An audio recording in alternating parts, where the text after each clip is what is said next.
So greetings. Now you've got your assessments kind of in your brain and you're starting to work on developing your assessments for your unit.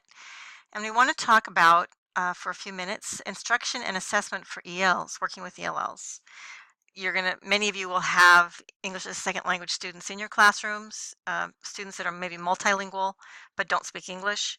So what kinds of things can you do to help them be successful and provide them opportunities to show you they have successfully learned and met just standards. So you've seen this in cultural relevant instruction, and we're talking about it again here. You need to get to know your students. You want to spend time finding out who they are. You want to learn what their cultural capital is, and we spend a little bit of time talking about cultural capital in the last slide in Module 5. What do students bring to the instructional setting that can help you help them? And we're talking about match, no match, degree of congruency. So this is not one. This is something I did not talk about in the last module. What we're doing is we have a situation where the closer the culture is like that in the United States or in most places in the United States, the more likely and easier it will be for students to pick up on new learning.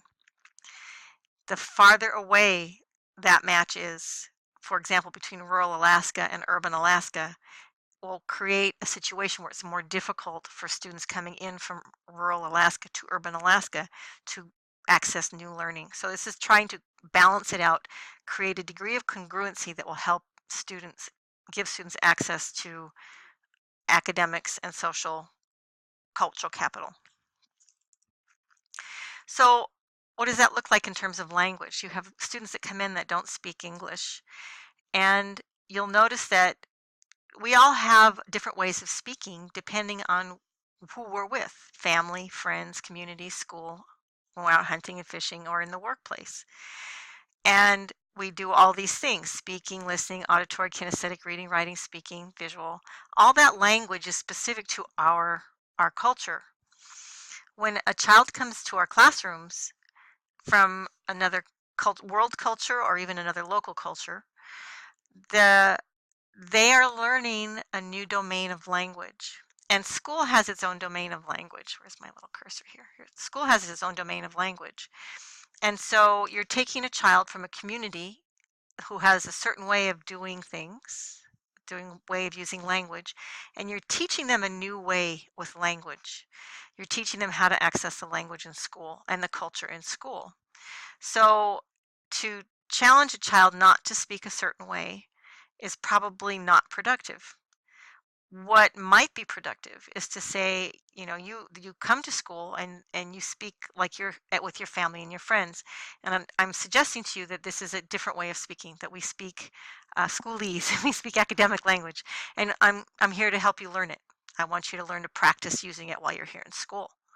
And then when you go home, you've got your language with your family and your friends and your community, and no different. Because they have their other language already in place. We're not going to replace that. We're just adding to the pot, so to speak.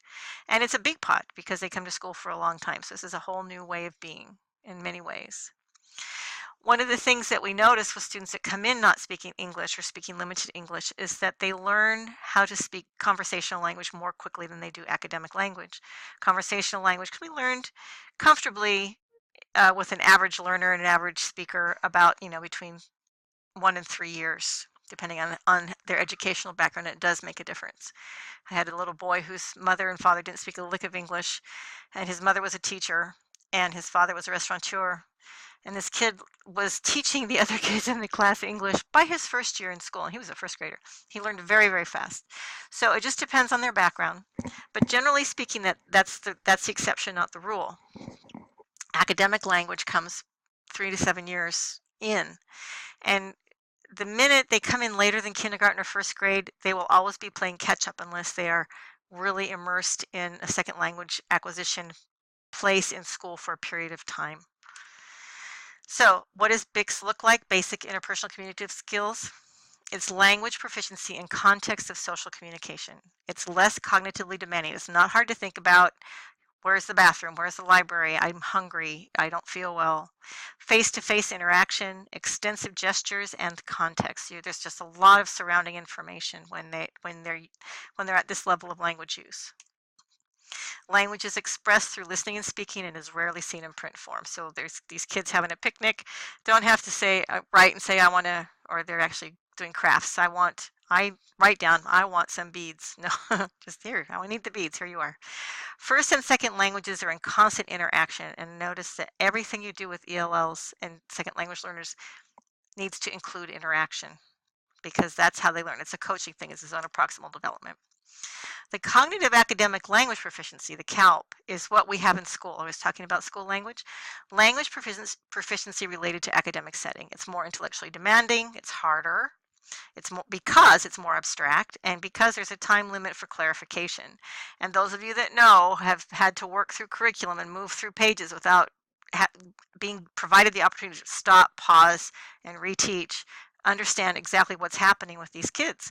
It's like if any of you have learned a second language and somebody was going too fast for you and never went back, that's how it feels. And just so that you just want to keep that in your imagination when you're working with ELLs. In school, we identify between BICS and CALPs this way.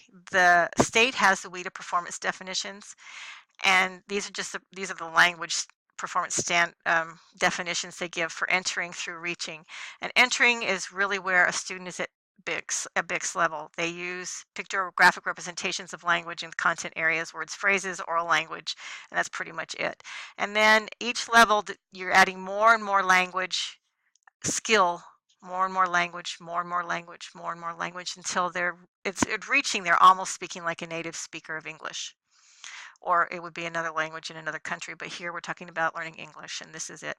I have here see-can-do descriptors. Those of you that are in classrooms, this will be very useful to you, especially when you're reading the access test scores. And here's a link for you. This is a way you can access the information about what you can do related to the level that each student is at based on the WIDA performance definitions. So this is basically, they could function reasonably well in a CALP situation, and this is where students are basically functioning in a BICS situation. So how are we going to address this in the classroom? Representation is very important. How are you going to present information so that students can access it, and how are you going to ask them to show you what they've learned? And basically, this is a simplified version of an always complex situation. Visual, auditory, and kinesthetic. Can you see it? Can you hear it? Can you do it? See it, hear it, do it. If you provide every lesson with a VAK at the beginning and in the middle and at the end, you'll be able to provide access to just about everybody in the class. How many of you, and this is, obviously you're not going to raise your hands because I can't see you, but how many of you really like to have pictures in addition to text? There's nothing wrong with that, not even for older students. And it really helps people access the context of it. The other piece is model, model, model. Model everything. Model everything. And it's, if you go to Teach Like a Champion, model everything. we do, I do, we do coached, guided practice, and then independently. And some places you have to do a lot of we do's before you send them off to the you do. Vocabulary development also, I'm going to talk a little bit about vocabulary development here. Vocabulary development is the single strongest predictor of academic success for ELLs. So there are things that support incidental vocabulary learning and intentional vocabulary learning. Incidental is what you get from just listening and interacting with people. I'll keep using that interaction. Interacting with their peers, with the target language, rich oral language experiences, those of you that know how to do, of course it just goes right out of my brain. When you have the language experience approach, you go somewhere, you have them dictate what they write it down, and they read it back to you. So you've got reading, writing, listening, speaking all involved in that, but they've experienced what they're reading and what they're writing about. Wide reading, teacher read alouds, and independent reading, all these things help incidental vocabulary learning when you talk about the book you're reading. Intentional vocabulary learning is when you're teaching vocabulary. You're teaching specific word instructions in texts, using student-friendly explanations, pictures, it's not there, right? Active engagement with words. Those of you that know Anita Archer, she's fabulous. There's a program, WordGen, grade 6-8, that has vocabulary instruction sequences, so does Marzano, so does Kinsella. You can find all sorts of vocabulary, really great vocabulary teaching material. Word learning strategies, dictionary use. Now I'm going to say something about dictionary use. I know I put it here, but do not give a student a dictionary when they're functioning at Bix and Calp level. They should probably not even have it until they're at level 6.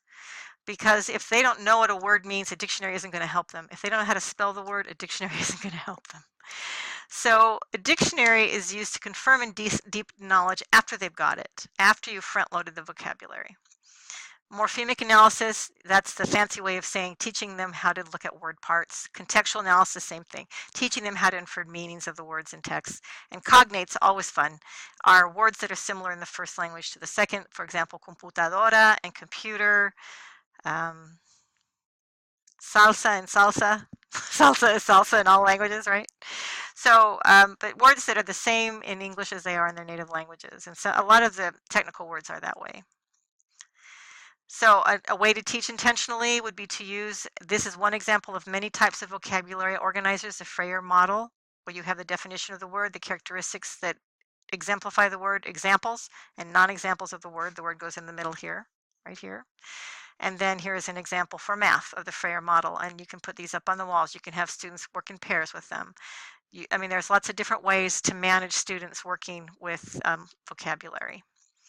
Another is to have a content wall or a language, a content and a vocabulary. It can be a vocabulary wall, a word wall, some of you know as word walls, or content walls. This in particular is in science, but you've got vocabulary. So here you've got language arts and science. You're doing an integrated lesson, right? So you've got language arts, science, and geography, which is social studies, not science. So you've got like 3 different content areas going here. And you've got the vocabulary words and representative pictures of these words. So you've got visual, and you can easily have kinesthetic, and you can easily have auditory with these particular words. This can't show you all the process of how kids get to this content wall. But you can see, and they're done by themes. There's a volcano and a photosynthesis, and these are all processes, right? Processes, geologic processes. So one of the things you can do for ELs if you get some time to work with them individually, and frankly, this is really good for younger students who are just learning to manipulate language anyway. If they're really good readers and have good comprehension, this might not be something you would do, but even for me, this was quite good to even practice doing this, is you take a sentence from a text from a book that you're reading with them. So everybody knows the story, so they're familiar with the story. And you take the sentence and you break it down into sentence pieces by clauses. The moose who was quietly grazing in the swamp noticed her friends running by. That's a long sentence. We don't think about that sentence. It's an embedded sentence, no less. It's actually a rather complex sentence. So what was the moose doing? Who did Moose notice? Moose noticed her friends. What were her friends doing? They were running by. So you've got 3 different explanations for that sentence, and you're putting it out, you're analyzing it, you're pulling it out for students to look at. Practice then saying sentence starters. What was Moose doing? What did Moose notice? What were her friends doing? And then you start using the sentences with the words, and then you start adding that all together until you get back to writing phrases and small paragraphs. So the idea is that students get an idea of how our language is put together, because grammar is actually part of the Common Core. And it still is something that students enjoy doing, the analytic task. And it teaches them vocabulary and language. Also, especially for older kids, language and text is difficult. Use visuals. Here we go again, VAK. Show and tell, graphic organizers to organize the information they get from the text. Realia, use real objects, pictures to accompany the text, maps. Teach visual text cues. This is something people don't do a lot. What is the heading? What is the subtitle? What are the labels? What does it all mean? Teach those visual cues so they can access the charts and the graphs in the nonfiction text and the informational text. Connect students always with prior background knowledge. Pre-teach vocabulary, that intentional teaching, front-loading. Pause, ask questions, pause, review ELLs. But so many students will take benefit of this, not just ELLs. Get the gist strategy. So summarize in 10 sentences write 10 sentences about what this reading was about and put them in order. Something similar like that. So play with language. They, especially the young children, let them play, because this interaction piece is the biggest part of language learning as a student learns a second language. And that humor is actually really good for your brain. It helps you cement a lot of the language that you learn. So for language learning and for ELLs and for probably most of your students, start with the concrete. Represent your information with the concrete. Move to symbolic. Picture, symbol. So here we have, that's real water. You just can't tell that it's running there, but that's real water. And then the picture of the symbol for water. Here's the water molecule. Here's the symbol for the chemical symbol for water. Here's just a picture of water that is the symbol. And then take them to the abstract. Water, dihydrogen oxide. So you don't want to stay in concrete. You want to move to abstract, but you want to move them sequentially through the symbolic to the abstract so they can make those connections and retain those connections as they're learning the content. And again, I know I'm talking about ELs, but it's really good for a lot of the students that you'll be working with. For language load is how hard the language is. If you remember, I talked about the cognitive demanding and cognitively undemanding. So what you want to do is, if you're teaching language, teach them language with stuff they already know, like the moose story. If you're teaching content, reduce the difficulty of the language. So teach the content, teach the information with simple language. Teach the language with simple information. Hope that made sense. So here's another example of some performance-based assessments we talked about in the first section here. I'm just going to leave this for you to read on your own. If you go to Colorín Colorado, you can find a lot more assessments. And it's not just for Spanish speakers, it's for anybody who speaks a second language or is learning English as a second language. But if you look at these, you know that these are good strategies for just about everybody you work with in class. But I love this cartoon. Dad says to his daughter, "I selected Spanish on the ATM. Now see if you can figure out how to withdraw your allowance." Motivating your kid to learn a second language. So this I would qualify as a performance assessment. If she can get her money out of the ATM by figuring it out, she probably wouldn't even have to read it. ATMs are so simple nowadays. So implications for language instruction. Language acquisition is essentially a social activity, and it's critical to second language acquisition. The social activity is critical to second language acquisition. I think I have a dangling modifier there, a dangling participle. Meaningful interaction is the key. Students placed in structured classrooms where the teacher does most of the talking and the activities are mostly written have little chance for meaningful interaction or language development. And that includes sitting them in the back with a coloring book. Don't do it. Just don't do it. Put them in front of you, get that eye contact, and help them, be there for them. Be ready to give them a little bit of extra assistance.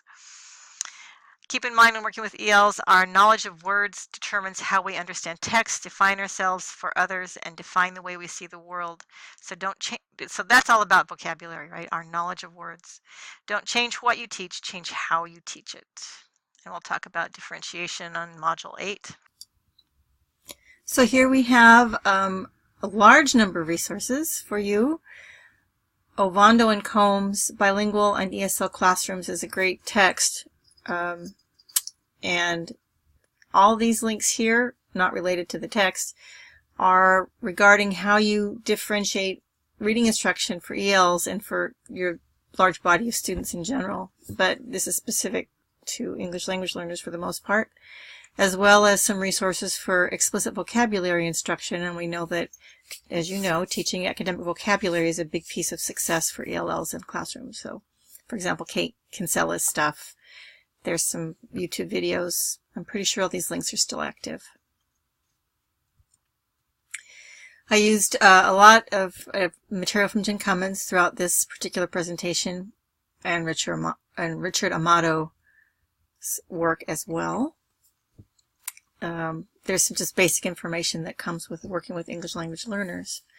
So your next steps are to, on your note-taking graphic organizer, based on this presentation and the materials posted in the Module 6 folder, write your notes and ideas in response to those prompts, just like you did for Module 5, and then post those into the discussion forum. So now you're going to have Module 5 and Module 6 completed, so you're going to repost. That's okay.